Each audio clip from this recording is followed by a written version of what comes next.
Avec l'actualité du théâtre et avec Jean-Philippe Viau, nous avons choisi un programme de saison de nouvelles pièces qui vous feront terminer l'année avec légèreté.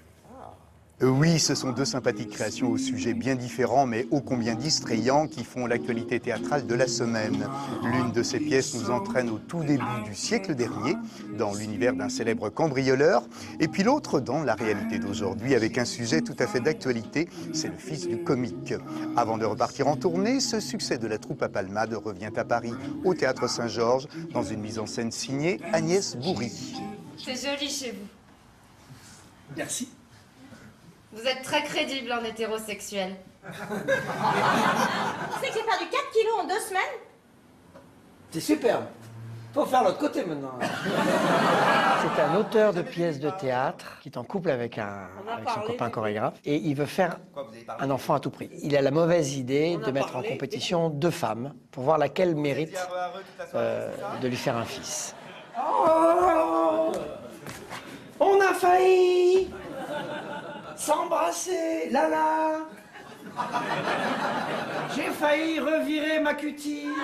Les homos, ils aiment bien les femmes fatales, les Marlène Dietrich, et puis ils aiment bien aussi les Balasco, la bonne copine, qui rend des fois un peu compliqué la vie d'un homo contrarié comme je peux l'être. L'audition vient de finir, c'est ça que je dois comprendre? Non, je suis engagée, c'est sûr. Je vais pas te mentir, je me suis inspirée d'une pute que j'ai embarquée l'autre jour. C'est rire comme un enfant à une histoire finalement qui a un fond. Mais je voulais qu'on rie d'un sujet qui normalement fait grincer des dents, comme à une pièce de Maillan, comme à une pièce de tout ce que j'aime. Enfin, on sait très bien qu'à la fin de la soirée, il y en a une des deux qui va se faire ronfler. Alors moi je dis, détendons l'atmosphère. Il faut que tout le monde se détende. Ce soir, on est détente. La pièce qui suit a été créée, elle, à l'occasion du 150e anniversaire de la naissance de son auteur, Maurice Leblanc. C'est Arsène Lupin, une comédie policière adaptée et mise en scène avec toute l'imagination débordante de Delphine Pillard.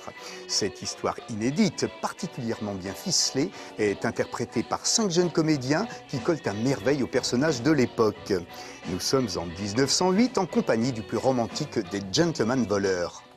Ah, je suis une jeune fille vulnérable qui a besoin d'être protégée. Je suis votre sauveur.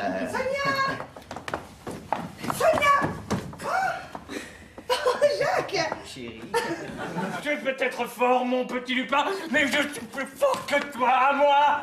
C'est une aventure d'Arsène Lupin autour d'un vol qu'il essaye d'opérer, qui est le diadème de la princesse de Lamballe. Il va jusqu'à mettre en scène un faux mariage pour s'emparer d'un diadème et je dirais qu'il est un caractère très enfantin. C'est un joueur. Il y a eu un crime? Mais pire que ça, inspecteur, pire que ça.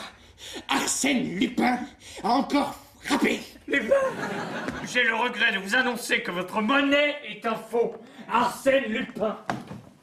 Oh! J'interprète Arsène Lupin, qui est un personnage à part entière, une figure populaire, désinvolte. Mettre ce personnage-là sur scène, ça rend le spectateur témoin de tous ces changements de costume, de rôle, d'un passage d'un rôle à l'autre. Moi, mon personnage, c'est purement et simplement le dindon de la farce. Vous ne m'accompagnez pas? Ah non, je reste aux côtés de Ganimard pour rattraper Lupin. Oh, Jacques quel homme courageux vous faites! T'as failli te faire pincer. Nous nous retrouverons, cela vaut mieux. Non, il faut que je te parle, il faut que tu saches. On est vraiment, pour le coup, dans le code de la comédie, ça reste ludique, c'est tout public, c'est un spectacle assez familial. Et dans tout ça, on va essayer de démêler cette intrigue du vol du diadème de la princesse de Lamballe. Je savais que vous l'aimiez, je vous en avais fait une copie. C'est Picasso? J'ai pareil. Pareil. Oui, mais c'est moins bien réussi. Il n'a pas su saisir l'énigme du regard. Tous ceux qui ont aimé et aiment toujours l'œuvre de Maurice Leblanc vont apprécier à sa juste valeur cet Arsène Lupin théâtral de Delphine Pillard. Alors, idées, trouvailles, audace, humour, mystère et suspense règnent en maître dans cette excellente mise en scène. C'est malicieusement construit. Voilà un agréable et beau spectacle sans stars ni paillettes qui plaît bien naturellement à tous les amateurs d'histoires extraordinaires. Voilà, c'est tout pour aujourd'hui. Bon théâtre et à très bientôt. À la semaine prochaine, l'actualité du cinéma.